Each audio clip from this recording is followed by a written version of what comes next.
dari tentunya dari sikap ya dan kami berharap bahwa Bapak Ibu semuanya tidak tidak skeptis ya dengan adanya isu tersebut yang kemudian membuat masyarakat itu terkesan melihat sertifikasi K3 ini menjadi sesuatu yang ujung-ujungnya tuh hanya bicara masalah uang ya atau tidak tidak relevan dengan output yang dihasilkan. Oke, tema yang kita akan angkat ini adalah fakta di balik adanya statement ya dari KPK mengenai biaya sertifikasi K3 yang besarannya itu hanya sebesar 275.000 yang ternyata di, di, dibayarkan oleh pekerja ya atau buruh itu sampai 6 juta. Nah, mungkin tadi sudah sedikit diperkenalkan, nama saya Muhammad Reza Hussein. Saya saat ini memang sebagai salah satu tim pengajar juga di Sigap Academy untuk pelatihan. Kebetulan mungkin kalau semisal Bapak Ibu tahu ya bahwa Sigap Academy yang selama ini dikenal sebagai penyelenggara jasa security, sekarang juga sudah melebarkan sayapnya ya untuk terjun ke dunia K3 khususnya di bidang pelatihan dan juga sertifikasi baik itu Kemenaker ataupun BNSP. Saya sendiri sebagai konsultan dan trainer mungkin bisa dikatakan belum terlalu lama tapi tidak tidak baru juga gitu ya. Saya pertama kali terjun di bidang sertifikasi itu sekitar tahun 2018 dan memulai eh, kegiatan di sertifikasi itu di khususnya kalau dulu namanya bidangnya KBLPK ya, Konstruksi Bangunan Listrik dan Penanggulangan Kebakaran dan sekarang juga masih aktif sebagai pengajar dan juga konsultan. Nah, saya ingin memulai dengan sebuah disclaimer ya Bapak Ibu semuanya bahwa tidak ada ya maksud apapun dari kegiatan webinar ini, misalnya, wah Pak Reza ini cuma mau cari muka gitu ya, atau pengen cari sensasi ya, ataupun yang lainnya tidak ada. Justru ini merupakan satu kegelisahan saya, terutama sebagai seorang praktisi K3 dan saya menggandeng sigap untuk bisa menyebarkan ya informasi ini khususnya karena ini adalah bidang yang saya tekuni dan tidak ada maksud apapun ya untuk menyudutkan pihak-pihak baik itu dari kementerian, dari penyelenggara jasa K3 atau PJK3 ataupun bagi pengusaha-pengusaha yang ada. Kita sepakati bahwa sertifikasi K3 ini tentunya menjadi kebutuhan satu adalah dari eh, peserta ya atau calon yang mau disertifikasi K3 untuk bisa mendapatkan pengakuan ya secara kompetensi karena seperti yang kita tahu di Indonesia apalagi untuk pengoperasian alat ya yang berisiko tinggi itu harus mendapatkan pengakuan ya dan juga pada akhirnya setelah dapat pengakuan itu dia akan memiliki kewenangan ya sama seperti kita mengendarai mobil ataupun motor kita juga butuh kewenangan ya. Makanya kita ada namanya SIM, SIM A, SIM B, SIM C ya. Dan di K3 pun sama ya Bapak Ibu khususnya di tempat kerja bahwa SIM ini juga diperlukan ya. Apalagi ini bicaranya adalah peralatan yang memiliki risiko yang sangat tinggi ya misalnya kren, ekskavator dan sebagainya. Itu dari sudut pandang pekerja ya atau orang yang mengikuti sertifikasi. Namun di satu sisi juga kita melihat bahwa pengusaha ini juga memiliki eh, kebutuhan ya atas sertifikasi K3 ini agar eh, dia bisa memberikan kepastian ya dari aktivitas kegiatan operasional yang dijalankan di perusahaannya itu memang dikerjakan oleh orang yang sesuai dengan bidangnya atau memiliki kompetensi di bidang yang dikerjakan ya dan juga sebagai bagian dari KCG ya good corporate governance atau lebih kepada pemenuhan daripada aspek hukum yang sudah ditetapkan di Indonesia. Itu ya. Jadi tidak ada maksud menyudutkan apapun, hanya berbagi informasi. Oke, mungkin Bapak Ibu semuanya sudah mendengar dan di sini seperti yang kita tahu bahwa di tanggal 20 dan 21 itu KPK dan tim ya melakukan penyisiran di kawasan Jakarta dan melakukan OTT atau operasi tangkap tangan ya kepada beberapa pihak yang diduga atau disangka melakukan pemerasan kaitannya dengan pengurusan sertifikat K3 ya. Padahal kalau kita bicara sertifikat K3 ini sendiri juga dijalankan ini sudah cukup lama ya, sudah bertahun-tahun. Nah, di dalam kronologinya sendiri, ini memang penyidikan dari KPK sendiri sudah dilakukan sudah cukup lama ya sejak tahun 2019, namun masih mengumpulkan bukti-bukti termasuk juga penyelidikan terkait dengan aliran dana. Kemudian di tanggal 20 kemarin dilakukan penangkapan ya atau OTT. Setelah itu KPK melakukan konferensi pers ya, termasuk yang mungkin kita sudah banyak melihat di sosial media, di pampang ya, dijejer beberapa kendaraan-kendaraan hasil korupsi tersebut di tanggal 22 Agustus, termasuk juga aliran dana. Dan di sini yang mungkin kita tahu ini melibatkan mulai dari Dirjen kemudian sampai ke level staff ya eselon 1, kemudian bahkan ada juga kawan-kawan eh, kami ya, yaitu dari PJK3 atau perusahaan jasa K3 yang turut apa ter, ter, apa mungkin terkena ya atau mungkin terdampak ya dari kasus ini. Setelah itu juga saat ini pasca dari OTT KPK masih menggandeng PPATK untuk melacak aliran dana.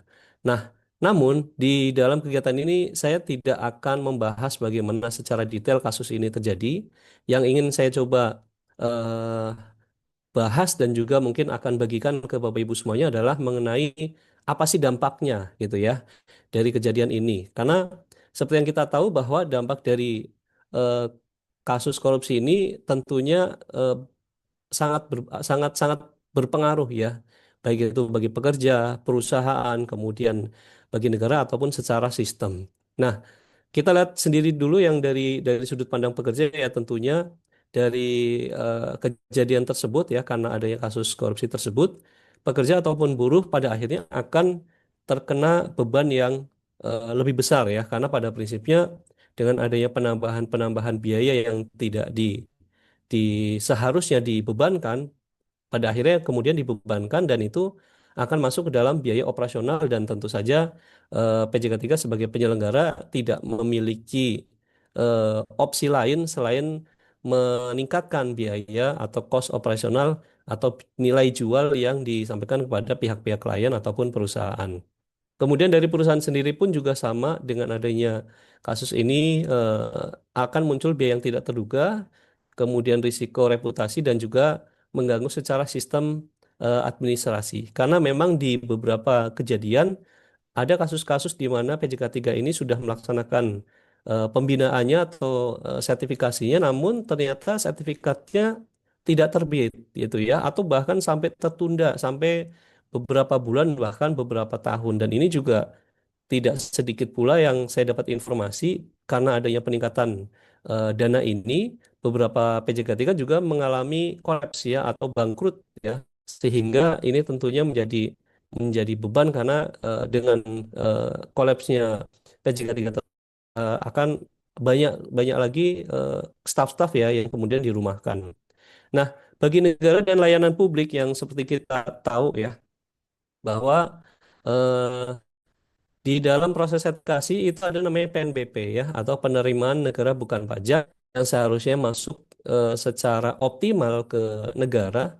Namun karena biaya yang meningkat ya secara signifikan akibat kejadian atau kasus korupsi ini, sehingga negara tidak bisa maksimal dalam menerima atau adanya masukan ini dari masyarakat yang mengikuti sertifikasi K3. Dan juga yang terakhir, dengan adanya sistem K3 ini, tentunya sertifikat ini memang sudah dijalankan secara sistem ya. Seperti kita tahu itu ada website yang kita kenal sebagai teman K3 ya. Nah, teman K3 ini sebenarnya sudah baik, dan juga kita bisa melakukan tracking dari sertifikasi yang sudah dikeluarkan, namun memang di dalam prosesnya masih dilakukan secara manual ya. Artinya untuk menerbitkan, untuk menjalankan itu memang masih dilakukan secara manual, dan itulah yang menjadi celah ya bagi bagi orang-orang yang mungkin tidak tidak bisa amanah dalam mengemban jabatannya ya. Oke, saya akan coba masuk ke poin pentingnya dari kegiatan webinar kita di pagi hari ini, yaitu mengenai pembinaan dan sertifikasi K3. Jadi Bapak Ibu, memang di dalam sertifikasi K3 ini khususnya untuk sertifikasi K3 dari Kementerian Ketenagakerjaan Republik Indonesia, memang disebut sebagai suatu yang namanya pembinaan. Ya, jadi bukan diklat, bukan training, bukan apa ya namanya istilahnya, mereka lebih mengenai pembinaan. Karena memang di sini kita asumsikan orang yang mengikuti sertifikasi ini dia harus sudah punya kompetensi sebelumnya, gitu ya. Nah, Nah, bagaimana dengan orang-orang atau pihak-pihak yang mungkin belum punya kompetensi? Ya, seharusnya memang sebelum mengikuti sertifikasi mereka harus datang dulu ke dinas, ya, Disnaker yang ada di kota masing-masing atau provinsi, kemudian mengikuti eh, pelatihan ya atau latihan kerja di BLK, gitu ya, atau Balai Latihan Kerja. Namun bagi eh, peserta yang mungkin sudah memiliki pengalaman kerja, tentunya mereka bisa sudah mendapatkan skill dari tempat kerjanya masing-masing dan tinggal di istilahnya dilakukan validasi mengenai kompetensinya, makanya disebut sebagai pembinaan seperti itu ya. Nah, saya ingin cerita dulu bagaimana sejarah sebenarnya sertifikasi K3 ini dijalankan di Indonesia ya. Jadi sebelum tahun 1995, seperti yang kita lihat di sini bahwa sertifikasi K3 itu memang sejak awal di, dijalankan atau diterbitkan oleh Depnaker. Jadi dulu sebelum tahun 95 namanya adalah Depnaker atau Departemen Tenaga Kerja melalui Dirjen Pembinaan Norma K3 atau Dirjen Binawas ya. Nah, di tahun-tahun tersebut kemudian dibantu ya karena besarnya demand kemudian masyarakat yang cukup banyak dan Depnaker ini tidak mampu, Pak akhirnya setelah tahun 1995 dilakukan pelimpahan namun masih sebagian ya wewenang ini kepada Disnaker provinsi atas dasar percepatan pelayanan. Jadi di tahun 1995 itu lisensi kalau mungkin teman-teman lebih mengenali SIO gitu ya. Surat izin operator itu kopnya adalah Disnaker atau dinas ya. Nah, kemudian di tahun 1999 itu dengan dikeluarkannya Undang-Undang Nomor 22 Tahun 1999 mengenai otonomi daerah, akhirnya kewenangan ini diturunkan sudah tidak lagi di pusat ya dan juga memberikan banyak kewenangan teknis dan K3 yang kemudian didesentralisasikan ke daerah. Nah, ini yang eh, seperti yang kita tahu juga bahwa di Senaker ini punya peran yang penting apalagi di daerah-daerah yang terpencil ya untuk bisa memastikan terutama untuk operator-operator apa ya bisa mengikuti atau mendapatkan lisensi ataupun SIO kalau zaman dulu orang nyebutnya SIO. Namun memang ini saya hanya berdasarkan pengalaman pribadi tidak ada no offense ya mohon maaf Bapak Ibu semuanya. Saya banyak menemukan adanya eh, lisensi atau SIO yang mungkin secara keabsahan ini dipertanyakan. Ya, kenapa? Karena memang karena masing-masing daerah punya otonomi, akhirnya belum ada sistem yang mengatur mengenai validasi ataupun keabsahan dari SEO tersebut, gitu ya. Jadi akhirnya pihak-pihak yang tidak bertanggung jawab pun ada juga yang eh, mengeluarkan SEO palsu, gitu ya. Karena memang sulitnya untuk melakukan tracking atau melakukan validasi ini lisensi itu atau SEO ini asli atau tidak, gitu ya. Nah, hingga kemudian di tahun 2010-an ya, kewenangan ini akhirnya diambil alih oleh Kementerian Tenaga Kerja dan juga di dalam pelaksanaannya diatur di dalam Permenaker nomor 4 tahun 95 mengenai PJK3 atau perusahaan jasa K3. Jadi meskipun peraturannya dikeluarkan di tahun 1995 namun eh, efektifnya itu baru dilaksanakan di atas tahun 2010 ya seperti itu. Jadi ini adalah sedikit sejarah ya bagaimana sertifikasi K3 ini dibutuhkan atau dikeluarkan. Nah, seperti yang tadi sudah disampaikan bahwa ada Permenaker nomor 4 tahun 1995 ini mengenai perusahaan jasa K3. Jadi di dalam peraturan tersebut mengatur bahwa memang ada beberapa jenis atau beberapa macam PJK3 ya atau perusahaan jasa K3. Mulai dari jasa konsultan, kemudian jasa fabrikasi, pemeliharaan, reparasi dan instalasi, kemudian ada jasa pemeriksaan dan pengujian teknik, kemudian ada jasa pemeriksaan atau pengujian dan pelayanan kesehatan kerja, jasa audit K3 dan jasa pembinaan. Nah, yang saat ini kita sedang bahas ini adalah jasa pembinaan K3 ya, termasuk sigap ini juga termasuk salah satu eh, PJK3 pembinaan gitu ya. Nah, kalau untuk di pemeriksaan dan pengujian teknik ini memang nanti ada bidang kerjanya ya, seperti PUBT, kemudian listrik, jalur petir, elevator dan sebagainya. Kalau di kesehatan kerja biasanya ada kesehatan tenaga kerja dan juga lingkungan kerja. Ini yang berkaitan biasanya untuk pemeriksaan dan pengujian lingkungan kerja seperti kebisingan gitu ya, kemudian menguji getaran, menguji dan lain sebagainya yang kaitannya dengan lingkungan kerja ya, termasuk ergonomi dan aspek sosial ya. Nah, mungkin beberapa ada pertanyaan ya Bapak Ibu yang sering dilontarkan kepada saya secara pribadi ya selaku trainer ataupun konsultan di bidang sertifikasi ini. Apa sih yang membedakan antara sertifikasi BNSP dan Kemenaker? Ini saya coba coba rangkum ya dari beberapa aspek, mulai dari dasar hukum, tugas ataupun fungsinya, kemudian ada dasar kompetensi sampai ke bagaimana ditetapkan atau ditentukan kelulusannya. Kalau kita bicara di BNSP, Bapak Ibu, itu asalnya memang dari Undang-Undang 13 2003 mengenai ketenaga kerjaan, ya. Yang kemudian jungto di dalam PP nomor 23 tahun 2004, ini adalah peraturan pemerintah yang mengatur mengenai Badan Nasional Sertifikasi Profesi atau BNSP. Nah, sedangkan sertifikasi Kemenaker sendiri tentunya berasal dari Undang-Undang nomor 1 tahun 70 ya mengenai keselamatan kerja, kemudian turunkan lagi ke eh, PP 50 tahun 2012 mengenai SMK 3, yang kemudian diturunkan lagi ke masing-masing peraturan menteri. Nah, di dalam peraturan menteri yang dikeluarkan itu eh, untuk bidang-bidang tertentu ya yang sifatnya mungkin dikatakan sebagai pekerjaan berisiko tinggi itu rata-rata mengeluarkan adanya pasal ataupun bab-bab yang menyatakan perlunya adanya sertifikasi kompetensi ya. Sebagai contoh misalnya ada Permenaker nomor 9 tahun 2016 itu mengenai K3 pada pekerjaan di ketinggian gitu ya. Nah, di situ disebutkan adanya statement bahwa pengurus dan atau pengusaha itu wajib menyediakan tenaga kerja yang berkompeten untuk pekerjaan di ketinggian. Nah, disitulah kemudian muncul adanya statement yang disebut sebagai lisensi. Nah, ini yang membedakan secara tugas atau fungsinya ya. Jadi kalau di BNSP itu memang fokusnya adalah penyelenggaraan sertifikasinya.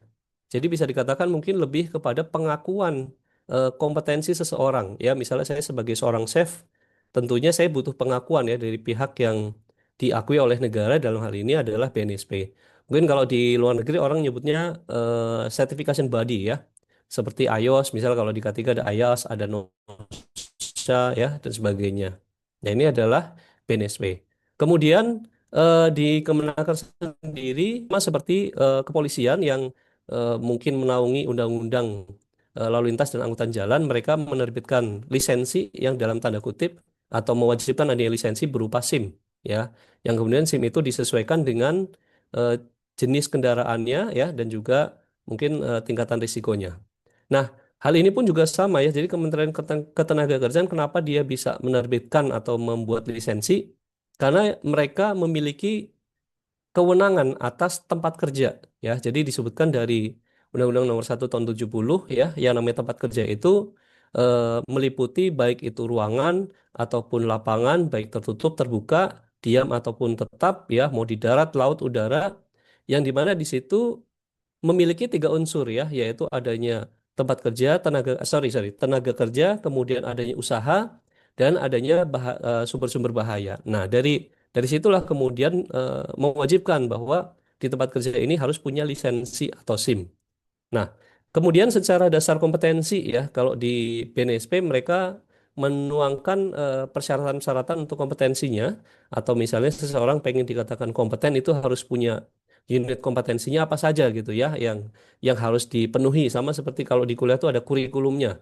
Nah, ini dituangkan dalam namanya SKKNI atau Standar Kompetensi Kerja Nasional Indonesia.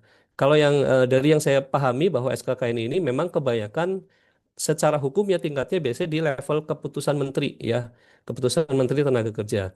Nah, sedangkan di sertifikasi BNSP ini untuk peraturan menteri disesuaikan dengan undang-undangnya ya atau regulasinya. Misalnya di operator untuk pesawat angkat angkut atau kren misalnya, itu diaturnya di dalam Permenaker, Permenaker nomor 8 tahun 2020. Ada juga untuk unit penanggulangan kebakaran, itu di level keputusan menteri di Kepmen 18699. Ketiga konstruksi ada ke Dirjen PPK nomor 20 tahun 2004 dan sebagainya. Jadi disesuaikan dengan aturan-aturannya ya. Nah, apa yang membedakan antara BNSP dan LSP di sini adalah untuk yang menguji, kalau di BNSP itu diserahkan kepada lembaga sertifikasi profesi yang notabene di sini adalah swasta, ya. Nah, LSP ini ada yang nanti mungkin kalau di LSP ada P1, P2, P3 itu yang membedakan adalah mereka mampu menguji kemana saja gitu ya. Tapi kalau di Kementerian Ketenagakerjaan yang menguji itu langsung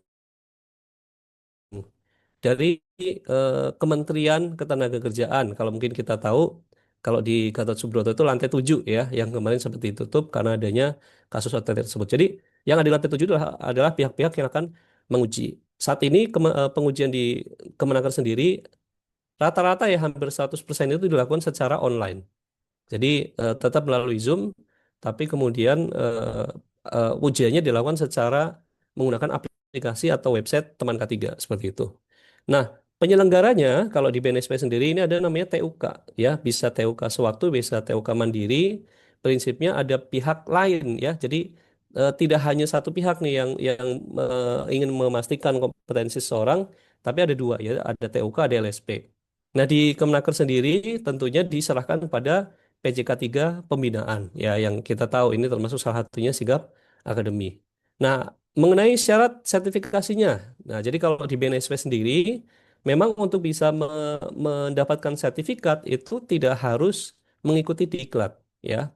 Diklat itu menjadi salah satu syarat kalau misal kita mungkin tidak memiliki pengalaman kerja ya. Jadi mengikuti diklat eh, untuk JP atau hari pelatihannya pun juga tidak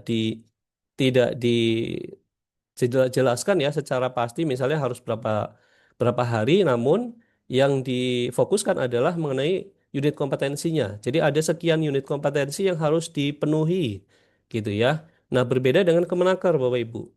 Kalau di Kemenaker itu mereka sudah menetapkan JP gitu ya, jam pelajaran misalnya di ahli kategori umum harus sekian JP, di di sertifikasi ini harus sekian JP dan hampir kebanyakan juga materi mengenai peraturan perundangan atau regulasi mulai dari Undang-Undang 170 dan peraturan yang terkait itu diulang. Ya, itulah kenapa di dalam penyelenggaraan sertifikasi saya sendiri mungkin sudah punya sertifikasi ahli K3 itu sekitar 4 atau 5 saya lupa, dan dari 4 sertifikasi itu ada materi-materi yang akhirnya diulang gitu ya, padahal mungkin itu secara bicara efisiensi itu tidak efisien gitu ya. Nah, bagaimana penentuan kelulusannya? Kalau di dalam BNSP itu tentunya ada yang dinamakan dengan uji kompetensi, yang di mana peserta ini harus membuat bukti-bukti portofolio dan juga nantinya akan ada wawancara ya bersama dengan asesor sesuai dengan instrumen uji yang sudah dibuat ya oleh LSP. Sedangkan kalau di Kemenaker nanti ada ujian teori melalui website teman K3 dan juga praktek ya. Praktek ini biasanya diawasi oleh Disnaker setempat atau ada juga yang bisa dilakukan oleh praktisi K3 yang sudah memiliki TOT seperti itu. Ini ya, jadi ini yang membedakan antara sertifikasi BNSP dan Kemenaker. Nah, sedikit memberikan gambaran ataupun informasi ya bahwa bidang-bidang sertifikasi K3 ini juga cukup banyak. Ya, jadi total yang saya dapat ini ada sekitar 16 bidang atau subdit ya, mulai dari kelembagaan dan SMK 3, bejana tekan, PUBT gitu ya, listrik, kebakaran, lingkungan kerja, sampai ke pengelasan dan penyelaman ya. Dan masing-masing dari bidang ini pun ada yang terjenjang dan ada yang tidak gitu ya. Dan juga eh, umumnya kalau di dalam sertifikasi ini ada yang levelnya level operator, level juru, teknisi, kemudian ada supervisor ataupun koordinator dan ahli. Nah, sama seperti di BNSP ya. Jadi di BNSP misalnya ada jenjang 1 sampai 9 gitu ya. 1, 2, 3 untuk helper, level operator, kemudian level 4, 5, 6 ada teknisi, ada pengawas ya, ahli 7, 8, 9 itu biasanya untuk level-level ahli seperti itu. Nah, ini yang tentunya menjadi apa ya dasar ya. Jadi eh, bidangnya memang cukup banyak dan ini mungkinlah yang membuat apa ya banyak dari pengusaha-pengusaha yang tertarik ya untuk bisa terjun ke bidang PJK 3. Seperti yang tadi kita lihat bahwa tidak hanya pembinaan ya, tapi PJK 3 ini juga bisa masuk ke ranah teknisi, sorry, pengujian ataupun instalasi ya. Nah, saya coba ingin masuk ke inti dari pembahasan kita di hari ini yaitu mengenai pernyataan KPK. Jadi pernyataan KPK ini menyebutkan bahwa meski tarif resmi 275.000, buruh atau perusahaan diduga dipungut hingga 6 juta per orang per sertifikat ya, atau per sertifikat. Nah, ini sumbernya dari Detik News. Nah, apakah kemudian informasi ini valid? Saya akan coba atau dari sumber yang saya cari, baik itu melalui googling, melalui chat GPT, melalui saya tanyakan gitu ya ke orang-orang yang mungkin memahami mengenai ini, saya tidak menemukan adanya sumber yang jelas mengenai munculnya angka 275.000 ya. Ya, mungkin kalau memang harus tanya, mungkin saya harus tanya ke KPK gitu ya. Mungkin baru diberi jawaban. Tapi karena ini waktunya juga cukup singkat, jadi saya hanya melakukan pencarian melalui website gitu ya. Kalau misalnya kita bicara 6 juta per orang di sini, ini masih memungkinkan gitu ya, Bapak Ibu. Karena biaya sertifikasi jangankan 6 juta, ada juga yang sampai 25 juta. Kenapa bisa sampai 25 juta? Karena itu salah satu pembinaan atau sertifikasi yang waktunya cukup panjang, yaitu 1 bulan. Mungkin kalau Bapak Ibu tahu ada namanya pembinaan dan sertifikasi untuk pesawat angkat dan angkut.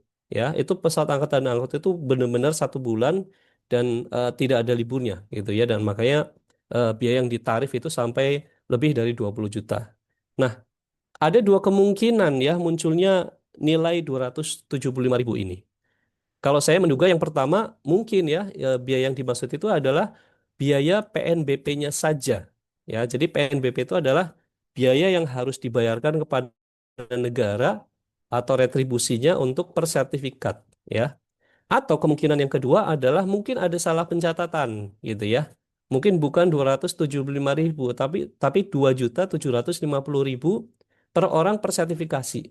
Nah, ini ada dua kemungkinan yang ini versi pribadi saya ya mengenai pernyataan yang disampaikan oleh KPK ini. Oke, kita coba bahas satu persatu ya. Kemungkinan yang pertama adalah PNBP 275 itu adalah biaya yang harus dibayarkan untuk mengikuti sertifikasi ini. Kalau kita lihat di sini Bapak Ibu dari ini ada namanya peraturan menteri pemerintah ya, sorry, bukan peraturan menteri, peraturan pemerintah nomor 41 tahun 2023. Isinya adalah mengenai jenis dan tarif atas jenis penerimaan negara bukan pajak yang berlaku pada Kementerian Ketenagakerjaan. Ya, jadi dasar dari PNBP ini adalah peraturan ini. Kalau kita lihat ya bahwa eh, ada jasa pelatihan untuk pengantar kerja ya atau pre-job lah ya hasilnya termasuk ini sertifikasi mungkin kita asumsikan di sini dengan biaya yang paling memungkinkan misalnya saya ambil asumsi yang paling murah gitu ya. Ini ada metode blended, ini dihitung per jam pelatihan per peserta gitu ya. Nah, saya coba ambil satu sertifikasi dengan skema yang paling singkat atau yang paling cepat gitu ya, yaitu ada namanya TKBT atau Tenaga Kerja Bangunan Tinggi tingkat 1. Itu dia biasanya durasinya hanya 2 hari. Nah, kalau kita hitung per jam dengan anggaplah satu harinya adalah 8 jam dikali dengan 2 hari, ini besarannya adalah di 632.000. Ini sudah jelas 3 kali lipat dari yang disampaikan KPK. Ini baru biaya ke negara. Nah, sekarang yang jadi pertanyaan, apakah bisa di sertifikasi Kemenaker sendiri kita tidak mengikuti diklat atau tidak mengikuti pembinaan kemudian bisa dapat sertifikasi? Tidak bisa, Bapak Ibu. Ya. Jadi kecuali BNSP ya, BNSP pun kalau BNSP bisa Bapak Ibu karena yang tadi sudah saya sampaikan bahwa kalau di BNSP tidak mengikuti diklat asal punya pengalaman kerja dan pendidikan itu bisa apa dikatakan mengikuti sertifikasi itu memungkinkan ya. Tapi kalau di eh, pembinaan Kemenaker itu tidak bisa karena harus ada pembinaan dan itu JP-nya pun juga sudah diatur. Atau kalau kita lihat di sini ya, ini ada jasa sertifikasi ya, artinya yang dikeluarkan yaitu sebesar 150.000. Nah, namun ini saya coba verifikasi, saya tanyakan kembali ke PJK 3 yang mungkin sudah terdaftar dan sering melaksanakan. Saya tanyakan berapa biaya PNBP untuk TKBT 1. Nah, dari kawan saya itu menjawab besarannya adalah di 400, sebentar ya Bapak Ibu, saya agak lupa nih. Tadi disampaikan itu di 420.000.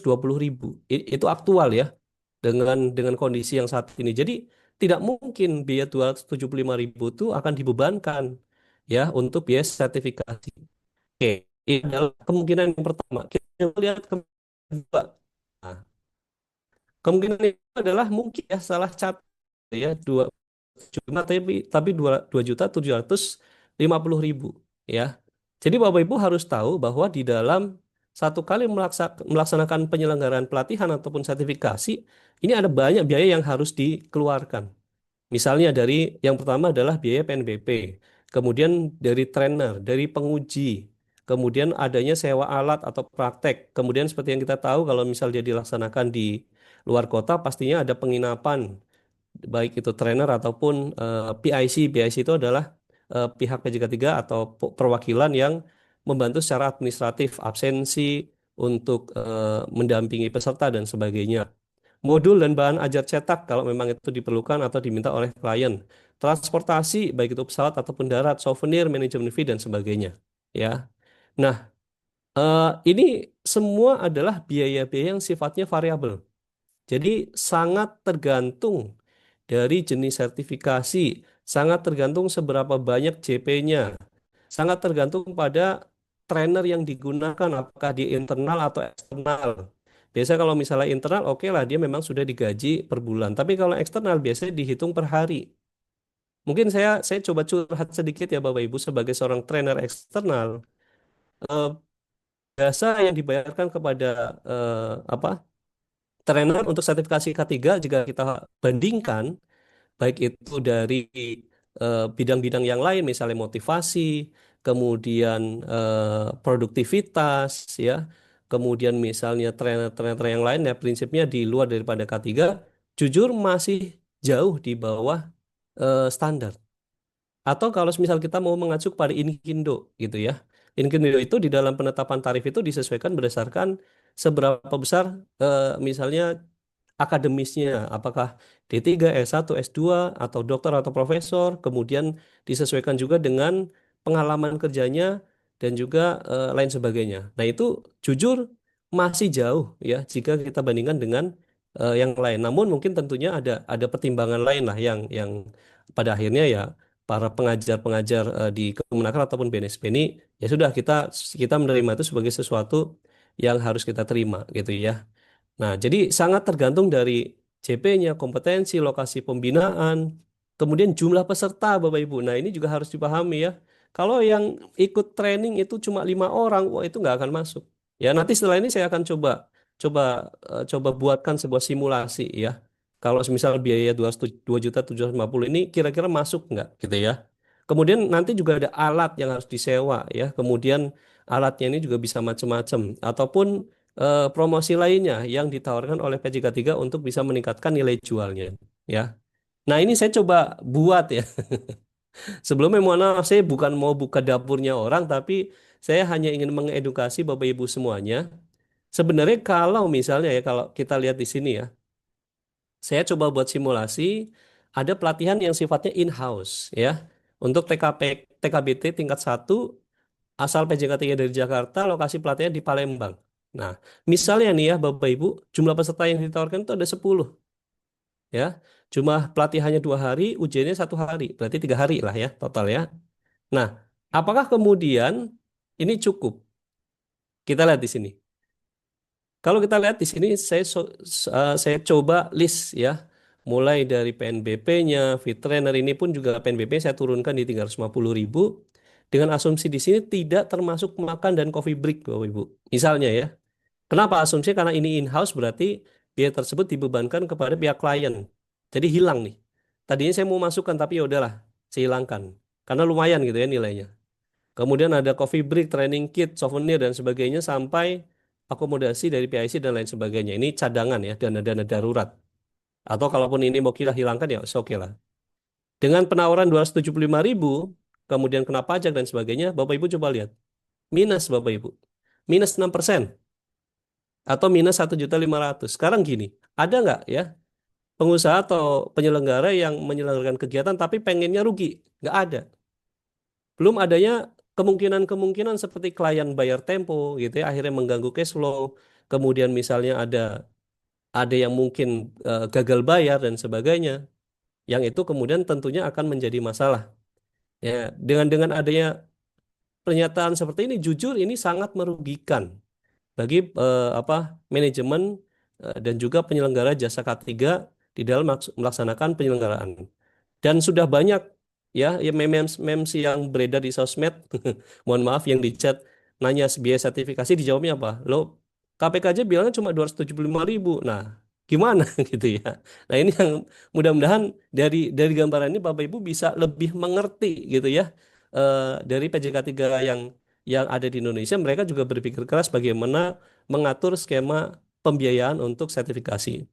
Nah, saya tambahkan sedikit informasi, Pak, lantas sebenarnya standarnya berapa sih, layaknya berapa sih biaya yang seharusnya dibayarkan untuk sertifikasi. Jadi Bapak Ibu di Indonesia sendiri, PJK 3 ini punya asosiasi namanya ALPK 3. Ini saya mohon maaf, ini sifatnya hanya hasil studi saja ya. Jadi untuk biaya dari masing-masing sertifikasi ini memang bervariasi karena yang tadi saya sampaikan ada yang berjenjang. Misalnya kebakaran ada kelas D, kelas B, kelas D, kelas C, kelas B, kelas A gitu ya. Tapi di sini saya coba buat buat gambaran, misalnya di sini eh, K3 kebakaran untuk operator mungkin kisarnya di 3,5. Juru 7,5, 6 ya. Kalau minimum semuanya mungkin bisa di atas 15 juta karena dia sudah satu paket. Dan lain sebagainya ini mau silakan nanti Bapak Ibu kalau misal mau mau dibaca nanti bisa dibaca materinya. Dan apa yang coba saya ingin tekankan di sini apa Bapak Ibu? Eh, tentunya nilai ini akan bisa turun jika di dalam ya tadi mohon maaf dengan adanya kasus OTT tadi biaya-biaya kos operasional yang seharusnya tidak perlu dibebankan itu bisa hilang. Ya, dalam artian misalnya P3 hanya fokus pada bayar PNBP-nya saja ataupun yang lainnya, tidak ada biaya-biaya yang ditargetkan. Kemudian juga tidak ada diskriminasi. PJK 3A, PJK 3B yang kenal atau yang tidak kenal, semua prosesnya sama. Penerbitan semuanya sudah ditentukan, SLA-nya sudah jelas. Misalnya SLA-nya adalah selama 1 bulan, oke 1 bulan semuanya sepakat dan itu tidak ada penyalahgunaan wewenang. Nah, inilah yang kemudian akhirnya memaksa PJK 3 kadang membayar lebih atau menarif lebih karena dia harus mengeluarkan biaya-biaya lain yang untuk bisa menekan supaya penerbitan lisensi atau sertifikat itu lebih cepat. Nah, ini yang diharapkan tidak terjadi seperti itu. Nah, mudah-mudahan nanti dengan adanya kejadian ini kita bisa dapat kepastian gitu ya dari PJK 3 untuk bisa eh, lebih cepat. Nah, saya juga coba nyampaikan Bapak Ibu, tidak mudah Bapak Ibu untuk membuat atau menyediakan atau membuka jasa K3 atau memiliki perusahaan jasa K3. Karena kalau kita lihat di sini dokumennya sangat banyak ya, mulai dari surat permohonan sampai sertifikat TOT, sertifikat ahli sampai ke pokoknya banyak. Ini kalau kita totali ada sekitar 24 dokumen. Jadi saya harap Bapak Ibu bisa lebih menghargai bagaimana PJK ini menjalankan tugasnya dan saya yakin mereka semua menjalankan bisnis ini dengan profesional ya. Oke, kesimpulannya apa?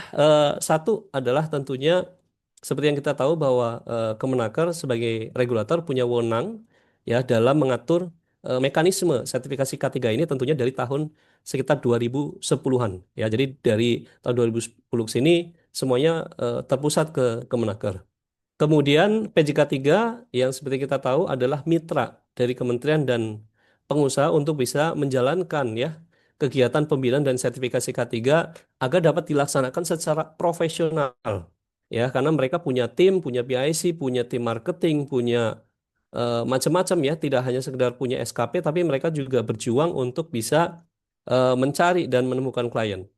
Bahkan saat ini banyak dari PJK 3 itu yang mungkin bisa dikatakan sampai mengeluarkan budget lebih untuk membuat adanya fasilitas sarana dan prasarana untuk praktek ya dan itu saya yakin biaya yang dikeluarkan tuh nggak cukup hitungan ratusan juta tapi bahkan sudah sampai miliaran dan ini tentunya menjadi nilai-nilai tambah ya bagi PJK 3 yang mungkin sudah maju dan melesat ya secara progresnya.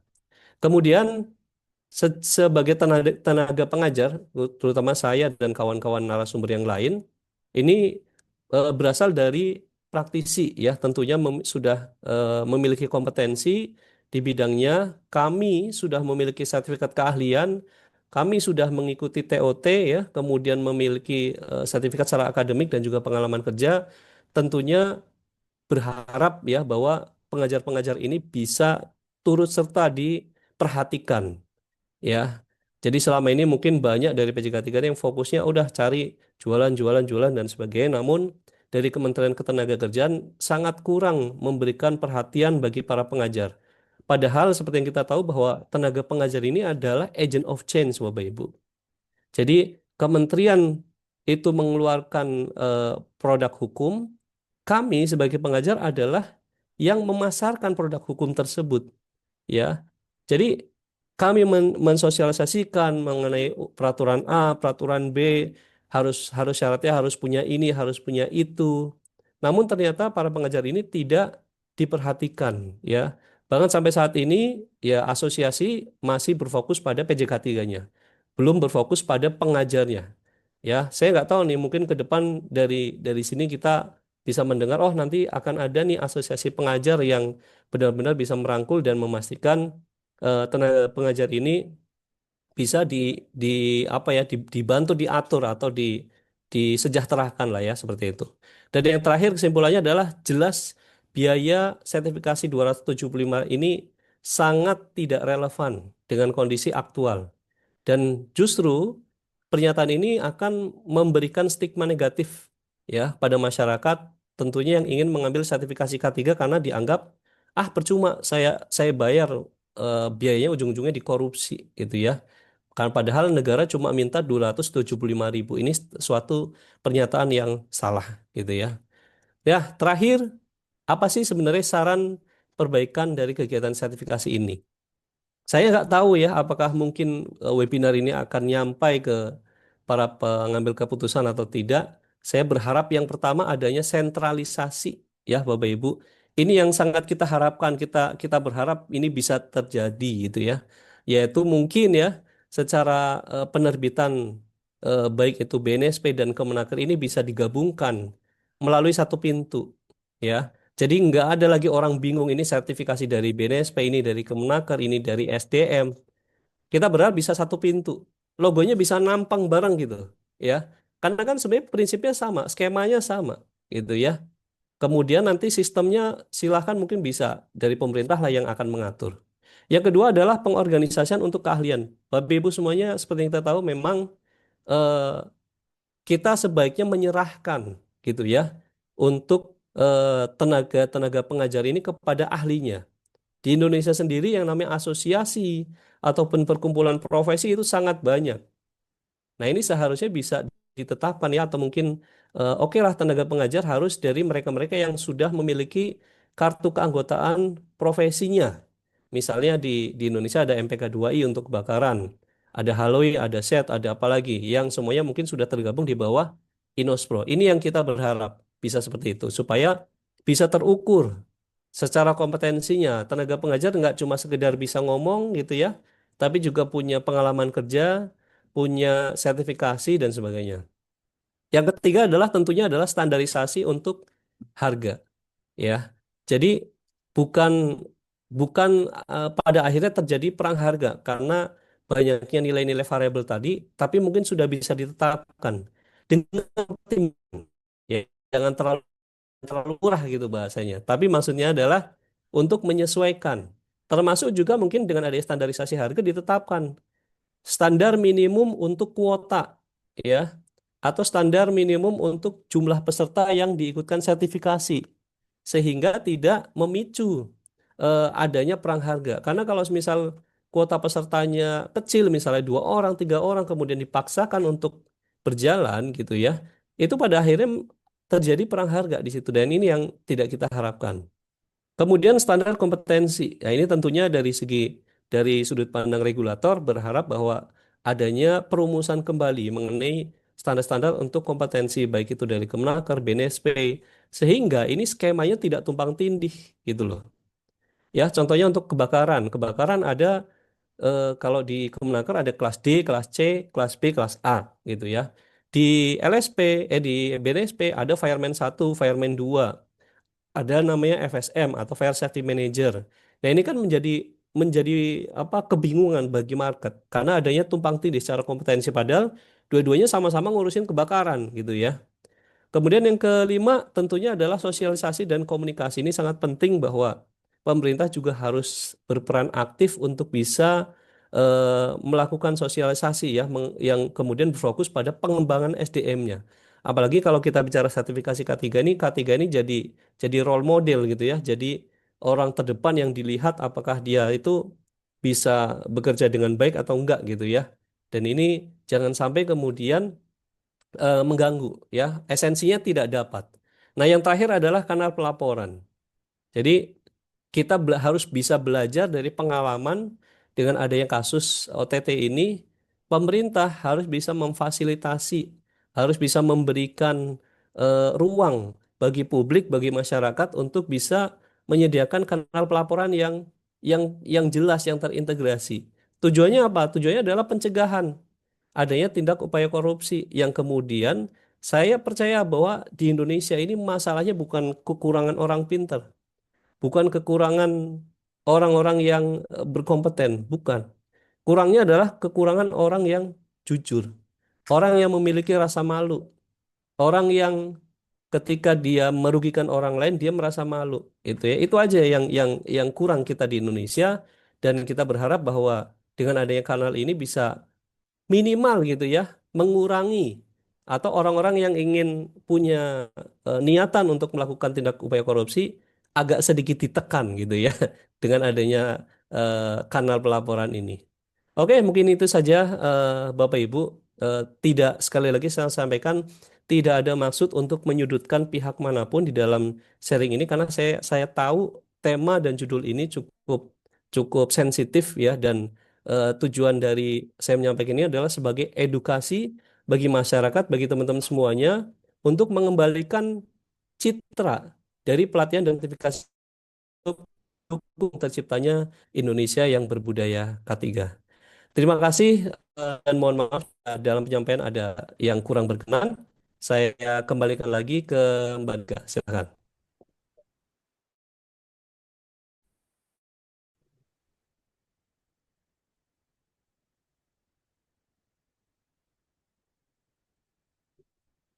Baik, terima kasih Pak Reza, luar biasa sekali, materinya sangat insightful ya.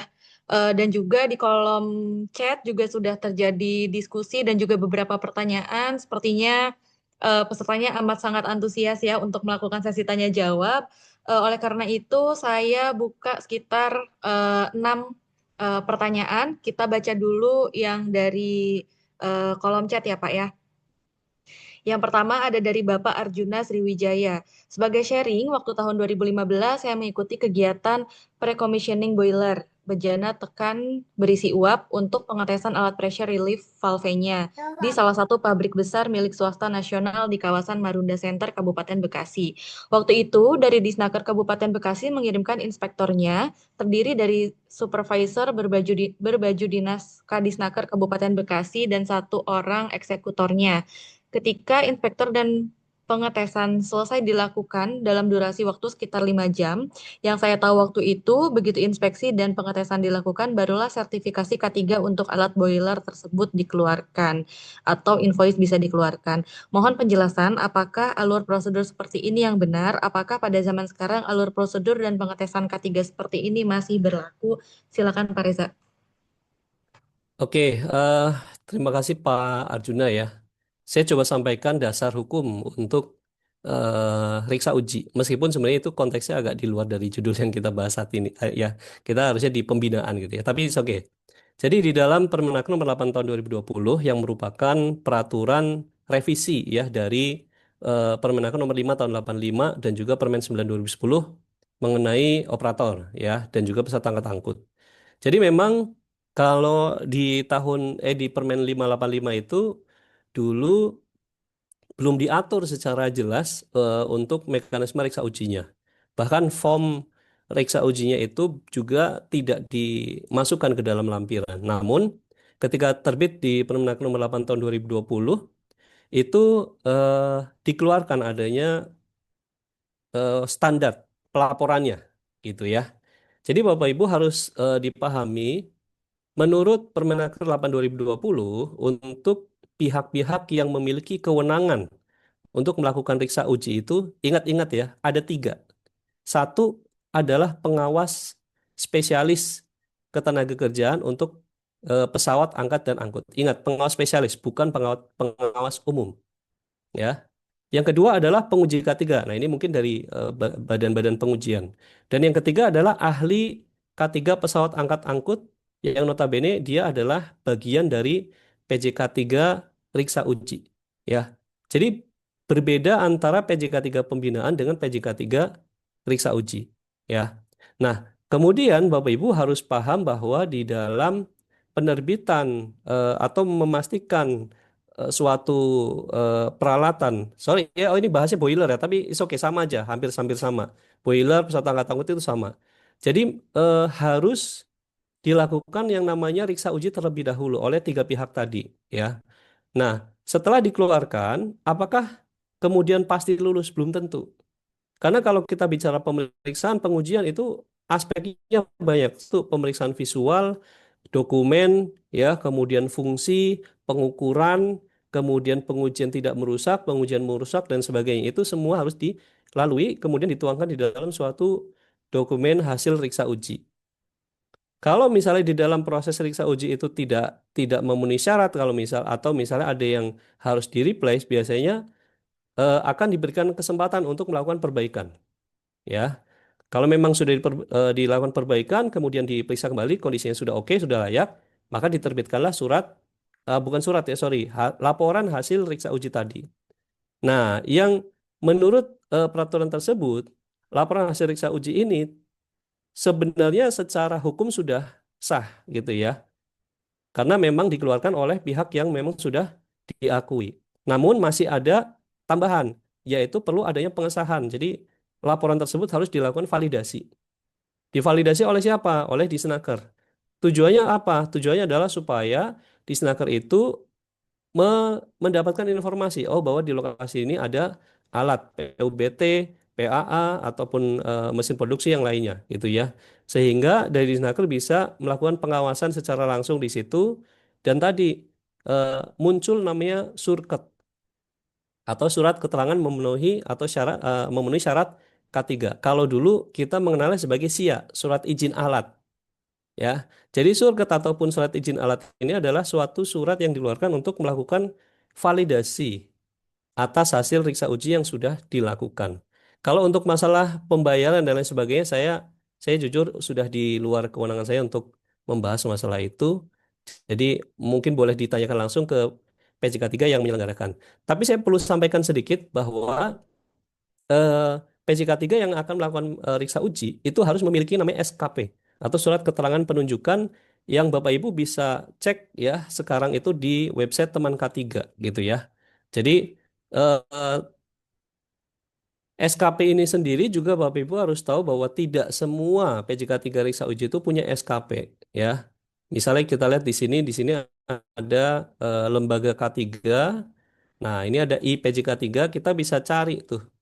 Contohnya misalnya saya pengen tahu mengenai pemeriksaan dan pengujian teknik K3 ya. Bidangnya apa? Misalnya bidangnya adalah PTP, pesawat tenaga dan produksi. Nah, ini udah muncul semua Bapak Ibu ya. Ada PT Safindo Teknik Raya, PT Ketal Uap Indonesia dan sebagainya. Ya. Atau kita bisa juga cari berdasarkan namanya. Misalnya saya kenal ada upaya Riksa coba ya kalau nggak salah ya. Misalnya ya. Nah, upaya Riksa Daya. Nah, ini punya nih pemeriksaan dan pengujian teknik ya. Ini untuk kategori pesawat angkat angkut dan ini masa berlakunya sampai 2026. Jadi ini masih valid. Jadi Bapak Ibu kalau misal ada penawaran, apakah harus selalu direct ke perusahaan ini? Belum tentu juga. Misalnya Bapak Ibu merasa cocok dengan suatu perusahaan, asalkan perusahaan tadi terbuka ya. Nanti di dalam pengurusan SKP-nya menggunakan perusahaan yang mana. Jadi kita tuh zaman sekarang tuh banyak yang berkolaborasi ya. Misalnya saya punya perusahaan A, kemudian saya menggunakan Sigap sebagai untuk yang menerbitkan SKP. Itu nggak ada masalah. Karena pada prinsipnya kan kita balik lagi di dalam penawaran itu kan cocok-cocokan gitu ya. Kalau misalnya sudah nyaman dengan ini, yang penting itu resmi, ya sudah. Jangan sampai kemudian seolah-olah kalau dia nggak direct langsung ke perusahaan itu, jatuhnya nggak valid atau nggak sah. Nanti perusahaan-perusahaan kecil atau PJK 3 kecil yang masih baru berdiri, tapi dengan pelayanan yang baik misalnya, akhirnya tersingkir atau tidak bisa ikut serta di dalam kompetisi ini, gitu. Ya, saya berharap jangan sampai ada persepsi seperti itu ya. Mungkin ini saja Mbak Rizka. Baik, terima kasih Pak Reza. Selanjutnya, Bapak Ibu nanti untuk materinya akan saya share, nanti mungkin akan saya blast via email. Mohon untuk mengisi link CSI-nya, nanti di sana akan mencantumkan alamat email, jadi nanti akan saya blast via email yang tercantum di CSI yang Bapak Ibu isi.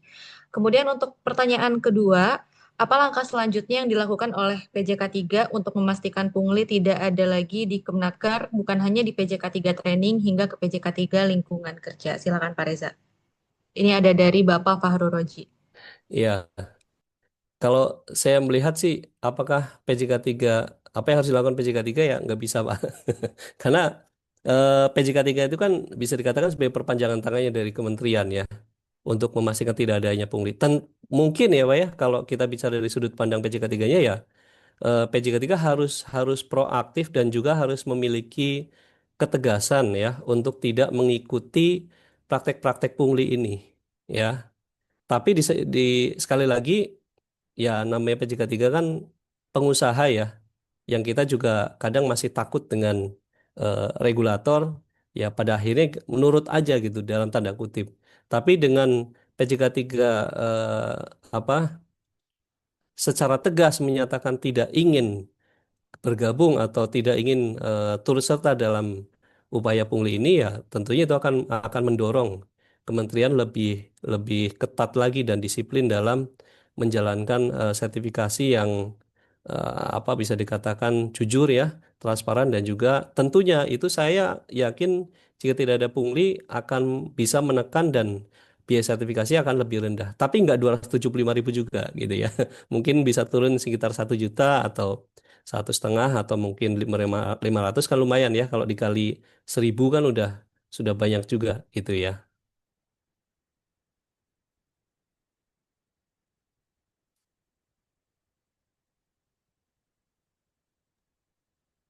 Baik, terima kasih Pak Reza. Kemudian pertanyaan ketiga ada dari Bapak Aditya Sudiarno. Ada pelaksanaan sertifikasi dan uji kompetensi yang dilakukan selain Kemnaker maupun BNSP. Saya perhatikan ada suatu lembaga yang menggandeng KAN. Mungkin ada yang bisa memberikan pencerahan terkait sertifikasi melalui KAN tersebut. Terima kasih.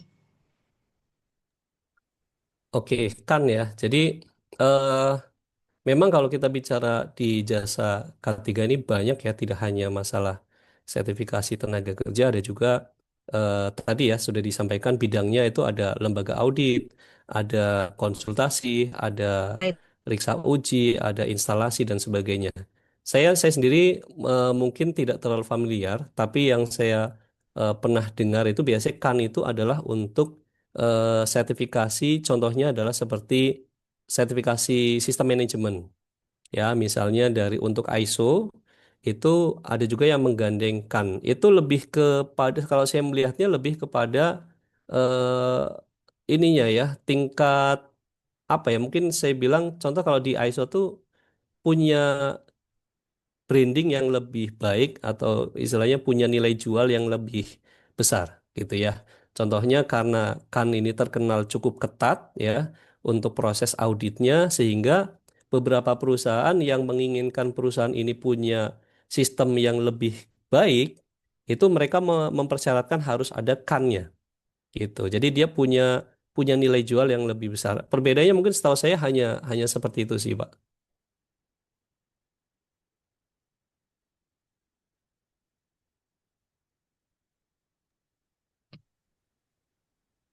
Baik, terima kasih Pak Reza. Saya akan membacakan pertanyaan selanjutnya dari Bapak Diki Pristiwa.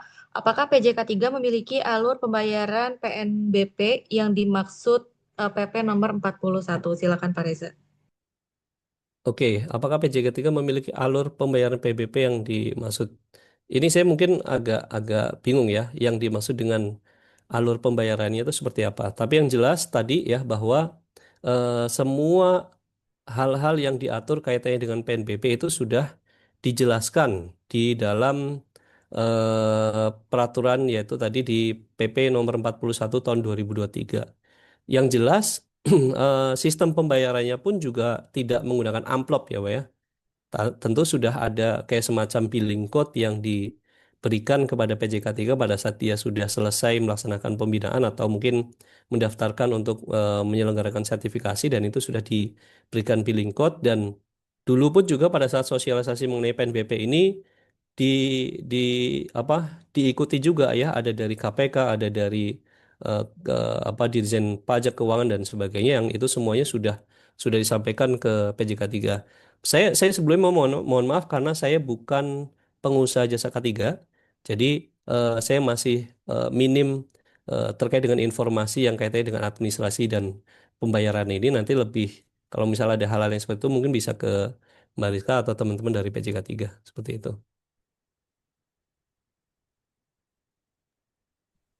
Baik, terima kasih Pak Reza. Sebelum saya melanjutkan membaca pertanyaan di kolom chat, ada yang sudah mengangkat tangan terlebih dahulu. Pak Riza Trisno, silakan Bapak jika ingin bertanya.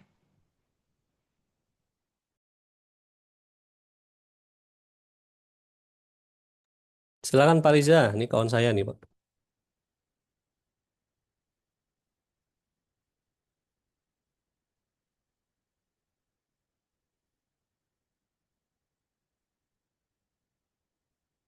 Halo Pak Riza, atau nggak bisa di unmute atau sudah?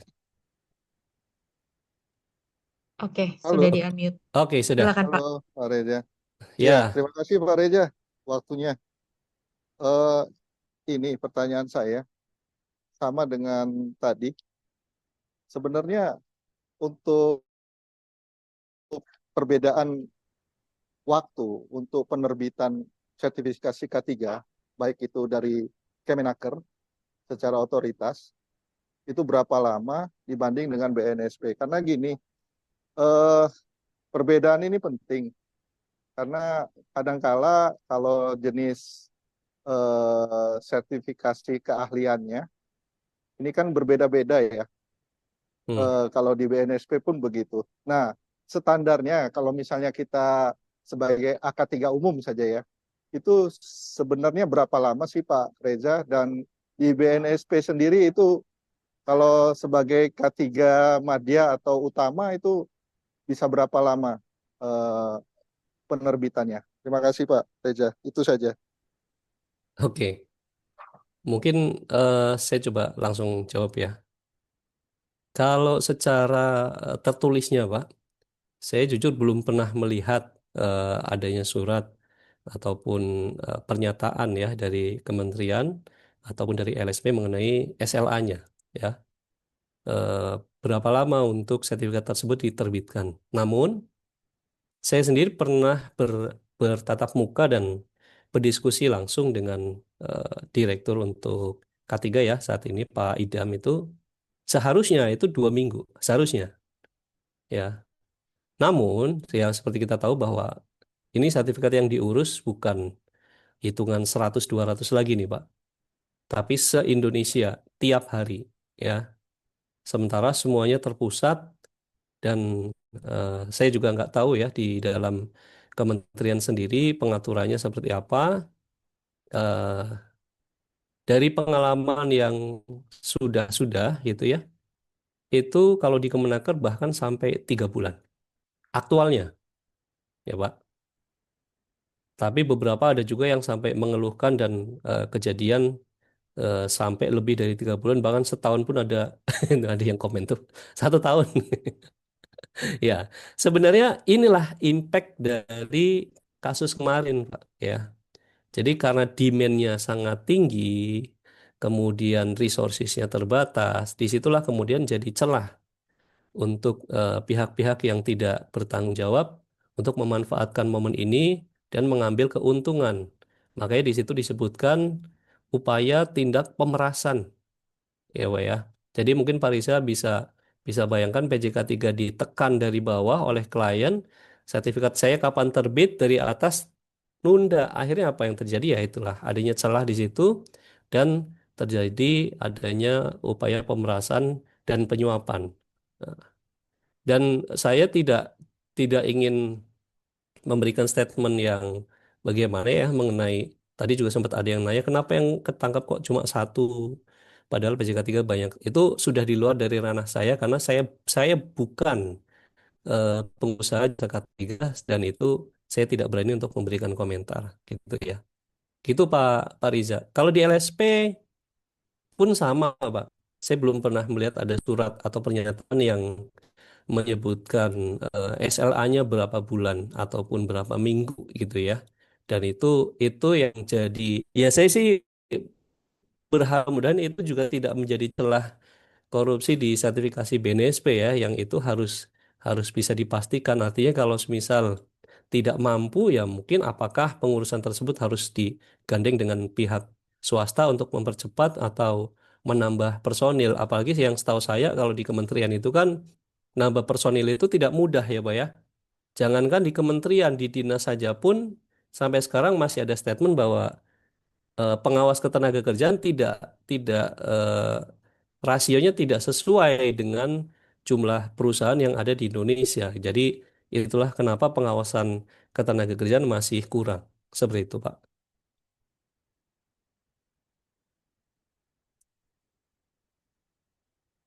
Ada pertanyaan lagi mungkin Pak Riza atau cukup?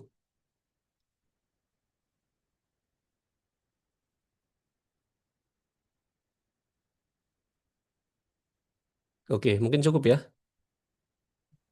Baik, terima kasih Pak Riza atas pertanyaannya dan Pak Reza atas jawabannya. Wah, Pak, sepertinya kita harus menambah sesi tanya jawab ya, karena ini Nggak masih apa-apa, nggak ada apa-apa. raise hand 3 dan ada 3 pertanyaan lagi di kolom chat. Ya, Baik, saya coba open untuk yang raise hand dulu ya. Silakan Pak Kuswendi.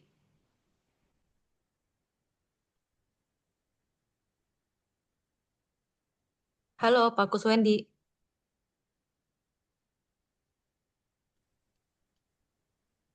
Ya, halo. Ya, oke, silakan silakan Bapak Pak. jika ada pertanyaan. Mungkin perkenalan dulu ya Pak Kusen ini dari mana biar biar Ya, jelas. saya Nanang Kuswendi dari perusahaan PT PPA yang membidangi di bidang ketiga ya, Oke. khususnya itu bidang harvesting ya, Hmm. di pemanenan uh, hutan tanaman industri. Jadi ini ada beberapa pertanyaan yang mau saya sampaikan. Apakah pernyataan ini harus diperbaiki atau diimprove? Nih, kami kan punya unit kami itu rata-rata eskavator ya atau komatsu. Jadi kami bekerja di wilayah Sumatera Utara, Hmm. tapi pengurusan silonya itu di Provinsi Riau. Hmm. Apakah boleh atau tidak? Kalaupun tidak boleh, anggaplah ini salah nih, apakah nanti perpanjangan di kemudian hari bisa nggak kita alihkan ke Sumatera Utara? Itu pertama. Hmm. Yang kedua, masalah silo. Kalaulah lingkup perusahaan kami nih kerja di 2 provinsi, kira-kira yang berhak mengeluarkan silo itu provinsi atau pusat? Oke, Mohon penjelasannya, Pak Reza. Terima baik. kasih. Terima kasih Pak Kuswendi. Ini langsung di alatnya ini ya. Iya, betul. Jadi Pak Kus tadi ya sudah sempat disampaikan di dalam Permenaker 8 2020 bahwa periksa uji atau pemeriksaan dan pengujian artinya pihak yang menguji ini sebenarnya Bapak bisa pilih itu mau dari pengawas kah, dari penguji atau dari PJK 3 Riksa Uji. Nah, PJK 3 Riksa Uji pun juga terserah Bapak mau dari mana, mau dari Riau boleh, mau dari eh, Medan boleh, mau dari Palembang boleh gitu ya untuk PJK 3-nya. Dia berlaku secara nasional. Nah, yang Hmm. yang yang harus diterbitkan itu adalah kaitannya dengan ininya Pak, dengan surketnya atau surat Masuk keterangannya. keterangannya. Keterangan. Betul. Surat keterangannya itu tadi nyebutnya SIA ya. Surat izin alat lah kayak SIM-nya untuk Ya, alat Bapak gitu ya. betul. Kalau itu harusnya di provinsi tempat saat itu alat tersebut berdiri. Misalnya Bapak sedang gunakan di Medan ya, berarti Bapak harus surkatnya itu dari dinas yang ada di Medan. Saya Oh, jujur nggak terlalu paham Pak maksudnya antara kota atau provinsi, tapi ya. pada prinsipnya adalah di dinas yang menaungi untuk pengawasan bidang yang ada di saat itu alatnya berdiri. Nah, Hmm. kalau di Riksa Uji itu kan dia masa berlakunya 1 tahun, Mbak. Misalnya Ya, belum satu betul. tahun nih, baru bulan Juli kemarin. Kemudian alatnya pindah lagi nih ke Palembang yang sudah beda provinsi, beda pengawasan gitu ya. Itu sebenarnya ada mekanisme yang disebut sebagai Riksa Uji, eh, apa ya, saya lupa, Riksa Uji yang terakhir tuh, pokoknya ada satu lagi yang tidak berkala. Jadi boleh, boleh tidak diriksa uji lagi selama memang tidak ada perubahan. Atau kalaupun memang mau diperiksa lagi, paling hanya dilakukan pemeriksaan tapi tidak dilakukan pengujian, Mbak. Jadi tidak boleh ada uji beban lagi. Kenapa? Karena uji beban itu hanya boleh dilaksanakan maksimal 1 tahun sekali. Karena di situ kan uji beban itu punya risiko menimbulkan kerusakan ya pada alat karena dia diuji sampai 110%, bahkan ada yang sampai 125% kalau misal dia tidak ada load chart-nya seperti itu. Nah, sekarang kabarnya itu nasional, Pak. Karena kan terpusat ya. Jadi Bapak mau Ya. ikut sertifikasi di Palembang, mau di Riau, mau di Medan, itu berlaku secara nasional. Gitu Pak Gus, mudah-mudahan terjawab ya. Ya, berarti silo yang kami punya itu, yang untuk berarti kami tidak boleh lagi keluarkan itu di dinas Provinsi Sumatera. Dinas kerja jauh. Harus ke Seharusnya, dinas ya gitu ya ya. seharusnya Pak. Karena kan yang mengawasi di situ tuh siapa kan gitu Pak. Iya, ya, ya. Oh, Gitu. gitu ya. Oke, terima kasih, Oke, Mas ye, Reza. sama-sama Hmm. Pak. Baik, terima kasih Pak Kuswendi atas pertanyaannya dan Pak Reza atas jawabannya. Kemudian ada Pak Ahmad Napiah yang juga resen. Silakan Pak Ahmad jika ada pertanyaan bisa di-unmute dulu mikrofonnya.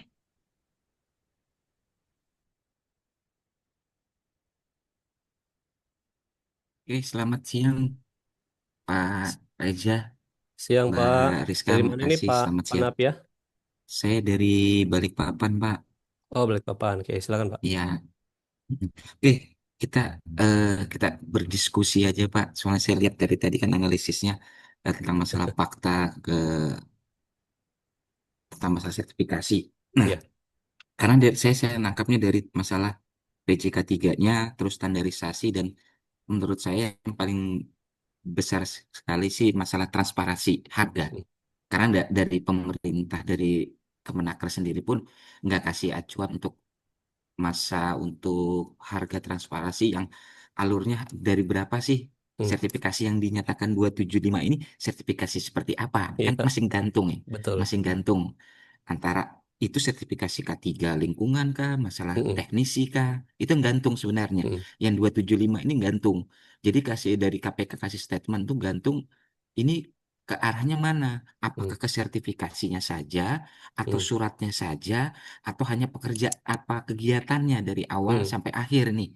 Memang Ya. gantung sih sebenarnya. Mm. Makanya dari pemerintah sendiri pun nggak ada ngasih statement yang benar tuh yang mana, yang Mm. alurnya itu seperti apa sih, Mm.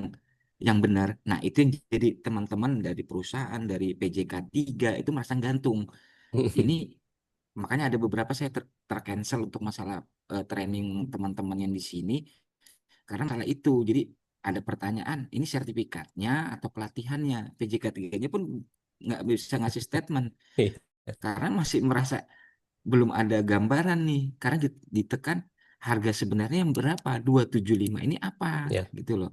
Makanya belum ada keterangan dari pemerintah, dari Kemenaker sendiri menjelaskan apa sih yang sebenarnya ini, sertifikasi dari statement dari KPK sendiri apa, dari 275 tersebut. Nah, kira-kira karena dari 748 yang saya lihat di website itu PJK 3 yang ada di Indonesia, mungkin nggak semuanya yang seperti itu gitu loh. Mm. Yang misalnya saya tahu mungkin ada yang main kanan, main kiri, main serong, main apa segala macam ada.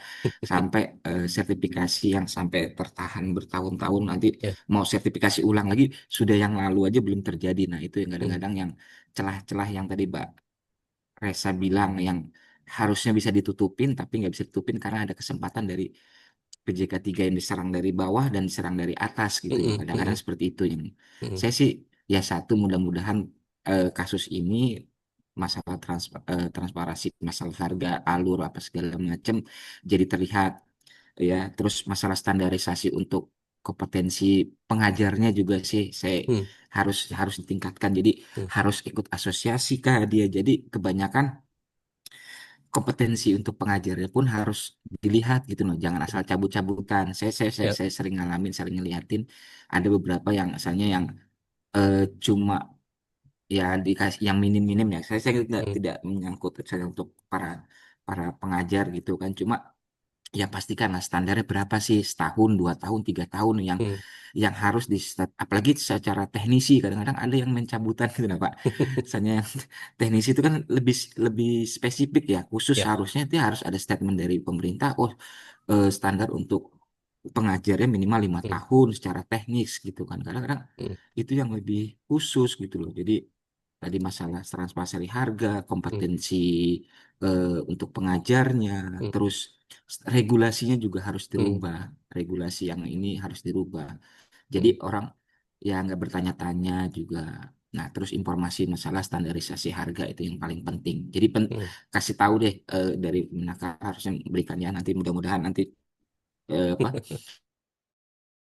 acara ini bisa nyampe Mudah-mudahan atau Pak ya. bisa tidak, ya misalnya bisa nyampe atau tidak, mudah-mudahan itu bisa terjawab semua ke teman-teman karena banyak ya itu keluhan-keluhan teman-teman juga kan, mau satu sertifikat aja agak mahal gitu Pak, agak mahal kadang-kadang ya itu membingungkan sih. Ya kira-kira itu aja sih, silakan Mas Reza. Mm-mm. Iya. Ya, setuju Pak. Jadi memang beberapa yang disampaikan Pak Ahmad tadi ya, itu juga sudah saya masukkan ke dalam slide presentasi tadi bahwa memang masalah transparansi ini yang pertama. eh, Satu sih Pak, ada beberapa yang bisa ditransparansikan, tapi ada juga yang nggak bisa Pak. Ya, kalau ya ini saya bilang kalau untuk yang bisa ditransparansikan adalah secara terbuka biaya yang kita harus bayarkan ke pemerintah ya kaitannya dengan PNBP. Namun yang tidak bisa ditransparansikan adalah biaya-biaya yang sifatnya operation Pak. Kayak tadi misalnya, berapa saya bayar ke narasumbernya, berapa yang dibayarkan untuk PIC, berapa untuk hotel dan sebagainya, karena itu kan masuknya ke perhitungan secara bisnis ya Pak ya. Dan itu tentunya ya tidak boleh bagi klien untuk mengulik sampai sedalam itu. Apalagi sampai ngatur-ngaturnya, Anda harusnya ngambil margin sekian persen aja, gitu kan nggak bisa Pak, gitu ya. Itu di luar daripada itu. Kemudian saya pun tadi sepakat bahwa memang namanya dari segi pengajarnya pun juga eh, yang saya alami Pak ya sebagai seorang pengajar di sertifikasi K3 ini tidak ada diversifikasi atau sorry ada tidak ada clustering Pak untuk pengajar apakah di level operator, level teknisi atau level ahli yang bahkan secara fee-nya juga ya saya sampaikan rata-rata dipukul rata, pukul sama gitu Pak. Jadi saya mau ngajar di teknisi sama, di level ahli sama gitu ya. Sementara kayak saya sendiri dengan pengalaman misalnya lebih dari 10 tahun, saya lebih nyaman memberikan materi di level manajerial misalnya. Nah, tapi karena di level manajerial ini demand-nya kecil, akhirnya ya saya sendiri jarang gitu Pak ngajar. Tapi sekalinya ngajar pun eh, karena banyaknya pengajar baru, kemudian mereka juga ngajarnya di level-level operator misalnya, banyak terjadi kayak tadi dibandingkan, wah ini si trainer ini dibayarnya cuma segini Pak, atau kami cuma bisa mampu bayar sekian misalnya. Nah ini kan tentu menjadi satu isu juga yang sebenarnya perlu di ditengahkan gitu ya. Padahal kalau kita mau ngomong standar sih sebenarnya sudah ada Inkindo gitu ya, yang mereka sudah mengeluarkan billing rate. Tapi saya pun mengakui karena saya juga melihat dengan kalau mengikuti Inkindo itu agak berat gitu ya untuk bisa menggunakan acuan tersebut.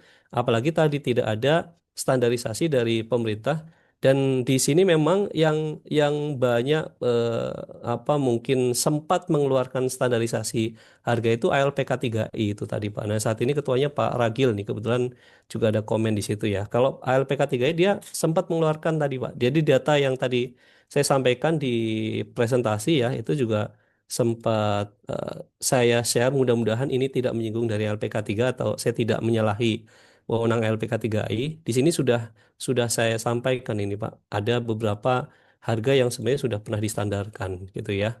Dan ini mudah-mudahan bisa menjadi dasar bagi bagi pengusaha ataupun PJK 3 untuk bisa disiplin dan taat dengan aturan-aturan ini. Yang ini tentunya sudah mempertimbangkan banyak hal lah, baik itu dari penyelenggara ataupun dari narasumbernya.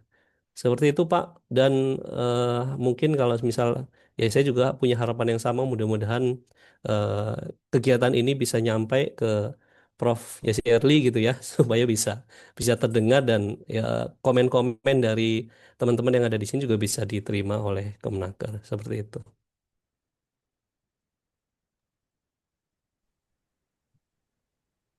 Baik, terima kasih Pak Ahmad Napia dan juga Pak Reza. Bapak Ibu, mohon maaf karena keterbatasan waktu, mungkin tidak semua komentar akan saya bacakan. Jadi saya akan memilih beberapa komentar yang akan saya bacakan. Yang pertama dari Bapak Yulianto, sebagai sharing, kami pernah melakukan pelatihan P3K untuk kompetensi dari Disnaker bersama PJK 3. Setelah selesai semua dan sertifikat sudah keluar, namun setelah 5 tahun kami hendak melakukan perpanjangan SKP-nya. Setelah dilakukan proses tersebut, ternyata SKP-nya tidak terdaftar. Ketika kami tanyakan pengawasnya, tidak komentar, malah sampaikan silakan training ulang. Mohon pencerahannya, Pak. Oke. Silakan Pak Reza. Ya, Bapak Ibu, saya coba edukasi kembali bahwa sebelum mengikuti pembinaan, kemudian Bapak Ibu misalnya sudah dapat penawaran, Bapak Ibu silahkan melakukan cross check terlebih dahulu ya. Sekarang semuanya sudah tersistem, sudah terdata di teman K3 ya. Kalau misalnya Bapak Ibu kemudian melihat atau coba search namanya misalnya PT Maju Mundur Oke misalnya gitu ya, diketik di situ, ternyata tidak keluar, jangan langsung ditolak Bapak Ibu, kasihan gitu ya, karena namanya orang juga berbisnis. Tapi sebaiknya dikonfirmasi kembali. Mohon kepada PT Maju Mundur Oke ini mengkonfirmasi di dalam pengurusan SK pengurusan ke Kemenaker nanti akan menggandeng PJK 3 apa ya. Jadi saya sih terbuka aja nih Bapak Ibu. Ya kan namanya bisnis kan juga pasti apalagi yang tadi saya bilang ya syaratnya banyak dan ngurus PJK 3 ini pun juga tidak instan dan butuh waktu. Namanya orang misalnya pengen terjun ke sana juga nggak ada larangan gitu ya. Mungkin dikonfirmasi kira-kira ini urusannya atas nama PJK 3 apa. Kalau misalnya sudah dijawab atas nama PJK 3 ini, nah Bapak cek itu, Bapak Ibu cek. Kalau misalnya memang terdaftar, oke, berarti itu valid ya. Jadi jangan ada pertanyaan lagi nanti pada saat di belakang. Saya kerjasamanya dengan PT Maju Mundur Oke kok pada saat keluar sertifikat atas namanya berbeda gitu ya. misalnya PT apa gitu ya. Nah, itu supaya tidak ada tuh. Nah, saya tidak berkomentar karena saya sendiri tidak tahu dasar dari Disnaker untuk memilih PCK3 tersebut. Yang jelas Bapak Ibu eh, silahkan kalau misalnya ada paksaan-paksaan seperti itu ya, atau misalnya ada tuntutan harus menggunakan PJK3A, PJK3B, Bapak Ibu boleh melaporkan gitu ya ke kementerian. Cuma saat ini mungkin salah satu-satunya kanal yang saya tahu ya hanya teman K3 tersebut ya. Di teman K3 ini kalau saya lihat ini ada hubungi kami ya, kontak. Saya sih berharap bahwa websitenya atau kontak yang disampaikan di situ memang betul-betul valid ya. Ada email yaitu layanan K3. Jika ada unsur pemaksaan, ada unsur intimidasi, harus menggunakan PJK3A atau PJK3B, monggo silahkan laporkan saja ke sini ya. Karena ini sudah di luar kewenangan dari saya hanya sebagai seorang trainer saja Bapak Ibu ya. Mungkin mudah-mudahan jawaban saya ini sudah cukup dan bisa memberikan pencerahan untuk Bapak Ibu semuanya. Terima kasih. Baik, terima kasih Pak Reza. Kemudian ada dari Bapak Melodi Tiawan. Pak Reza, izin diskusi terkait saran di bagian akhir tadi mengenai sebaiknya sentralisasi untuk lembaga sertifikasi sebaiknya di LSP. Untuk LSP sendiri, strukturnya seperti apa? LSP bertanggung jawabnya kepada siapa? Bagaimana best practice sertifikasi profesi dan K3 untuk negara selain Indonesia? Mungkin bisa jadi pembelajaran untuk penerapan di Indonesia. Silakan Pak Reza. Oke, baik. Jadi ya Pak Melodi ya, tadi sudah saya sampaikan bahwa secara hukum sebenarnya yang kalau saya sih juga saya bukan orang dalam ya, Pak. Saya bukan orang pemerintahan. Saya tidak tahu arah kebijakannya nanti akan seperti apa. Cuma dari sudut pandang dasar hukumnya ya, tadi kan BNSP itu di tingkatnya adalah peraturan pemerintah. Artinya dia bisa mencakup di semua sektor.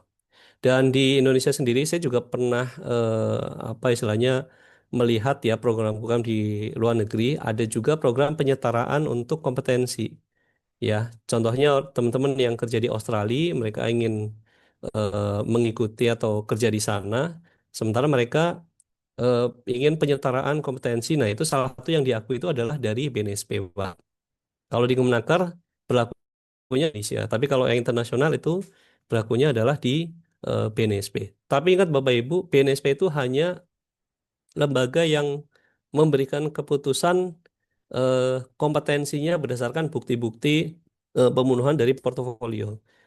Kalau untuk pihak yang ditunjuk melaksanakan uji kompetensinya itu adalah LSP, gitu ya. Nah, LSP sendiri mungkin bisa dikatakan hampir sama seperti ya PJK3 gitu ya, tapi ranah mereka hanya menguji gitu. Jadi entitasnya fokusnya hanya menguji. Sedangkan untuk melaksanakan diklat pelatihan itu adalah TUK. Ya, itu saja sih mungkin yang perlu kita pahami dan juga tadi ya di BNSP sendiri dia punya fleksibilitas. Fleksibilitas untuk pengakuan kompetensinya. Ya, jadi fleksibilitasnya ini artinya apa? CP-nya tidak harus 5 hari gitu ya. Misalnya pengen bisa di kebakaran harus 5 hari banget nih. Padahal materinya mungkin banyak yang sama. Itu yang banyak terjadi di Kemenaker. Karena kalau di PJK3 nggak bisa membantah Bapak Ibu. Misalnya 5 hari ya 5 hari gitu ya. Tapi ya sempat ada sih selentingan-selentingan adanya ya tadi ya upaya korupsi tadi yang untuk meningkatkan profit akhirnya ada juga yang dikurangi tapi itu kasusnya sifatnya unofficial atau tidak resmi. Ya, jadi Bapak Ibu kalau misalnya ada yang menawarkan sertifikasi Kemenaker yang harusnya 5 hari ternyata udah saya bisa 1 hari itu mohon untuk saran saya jangan diambil. Ya, tidak perlu divalidasi lagi, tidak perlu ditanya-tanyain ke Kemenaker. Pokoknya kalau misalnya DP-nya 5 hari ditawarkan cuma 1 hari, mohon untuk tidak diterima, gitu ya. Itu aja sih mungkin dari saya. Terima kasih. Baik, terima kasih Pak Reza. Saya akan membacakan pertanyaan terakhir dari Ibu Rostika Yulianti. Pak izin bertanya dan mohon arahannya terkait pemeriksaan uji riksa pada mesin pesawat produksi. Siapa yang melakukan uji riksa dan bagaimana dalam teknis pelaksanaan uji riksa tersebut? Terima kasih. Ya, tadi sudah dijelaskan ya. Jadi mau di pesawat angkut, mesin pesawat produksi, bejana bejana tekan gitu ya. Itu sama Bu Ros ya. Yang bisa melakukan pengujian itu tiga, yaitu pengawas spesialis. Jadi kalau konteksnya di sini adalah pesawat produksi, maka dia adalah pengawas spesialis mesin produksi ya. Itu yang pertama. Yang kedua yang boleh itu adalah penguji K3. Tapi memang di sini masih masih agak simpang siur ya penguji yang dimaksud siapa, tapi harusnya masih di ranah Kementerian Ketenagakerjaan. Dan yang terakhir adalah ahli K3 untuk pesawat tenaga produksi atau PTP. Itu adalah ahli K3 yang bernaung di bawah perusahaan jasa K3 untuk pemeriksaan dan pengujian. Ingat ya, PJK3 Riksa Uji bukan PJK3 pembinaan ataupun PJK3 fabrikasi. Ini yang kadang-kadang orang salah salah menganggap bahwa semua PJK3 sama. Padahal SKP-nya itu berbeda ya. Jadi PJK3-nya adalah PJK3 Riksa Uji. Nah, kemudian juga harus dipastikan tenaga ahli PTP-nya tadi dimintakan SKP-nya, Bapak Ibu ya. Nama yang tertera di dalam SKP dengan pihak yang melakukan pengujian itu harus sama. Jadi khusus untuk Riksa Uji memang eh, tenaga ahlinya nggak boleh magang. Maksudnya magang tuh nggak boleh double job di PTA, PTB, PTC nggak boleh ya. Tapi kalau di pembinaan karena kadang juga menggunakan pihak praktisi, ada juga yang dari luar dan mereka tidak ada SKP khusus kecuali perizinan ke kementeriannya seperti itu. Tapi di pembinaan pun sama sih. Misalnya saya tenaga ahli di PTA, saya nggak bisa menjadi tenaga ahli di PTB gitu. Tapi kalau kaitannya apakah saya bisa ngajar di PJK3 yang lain itu lebih kepada kebijakan dari masing-masing PJK3. Apakah sifatnya sebagai trainer itu terikat atau tidak gitu ya. Karena ada juga beberapa trainer yang terikat jadi dia nggak bisa ngajar di yang lain. Tapi ada juga yang tidak terikat jadi hanya digunakan namanya sebagai tenaga ahli begitu. Oke, alhamdulillah ya Baik, ini terima masih bertahan 150 sampai akhirnya. betul Pak, luar biasa sekali. Masih Terima curious kasih. semuanya. Hmm, Terima kasih Pak Reza atas Oke, jawabannya. sama-sama. Bapak Ibu sekalian, sekali lagi mohon maaf dikarenakan keterbatasan waktu. Jadi untuk sesi tanya jawab saya tutup. Dan informasi sekali lagi, jika Bapak Ibu mau mendapatkan materi yang nanti akan saya share melalui email, silakan mohon untuk mengisi CSI yang di-share melalui kolom chat ya Bapak Ibu. Baik Bapak Ibu, karena waktu sudah menunjukkan pukul 11:38 menit. Saya akhiri sesi webinar pada siang hari ini. Jika Bapak Ibu masih memiliki banyak pertanyaan gitu ya, ingin melakukan konsultasi, bisa menghubungi tim Sigap Academy ya Bapak Ibu. Seperti itu. Baik, kalau begitu saya tutup. Terima kasih Pak Reza atas materi dan juga sesi tanya jawabnya yang sangat menarik dan juga antusiasme dari Bapak Ibu sekalian untuk mengikuti webinar pada pagi sampai dengan siang hari ini. Saya akhiri, salam safety, semoga sehat selalu. Wassalamualaikum warahmatullahi wabarakatuh. Waalaikumsalam warahmatullahi wabarakatuh. Makasih Bapak Ibu. Sukses selalu semuanya.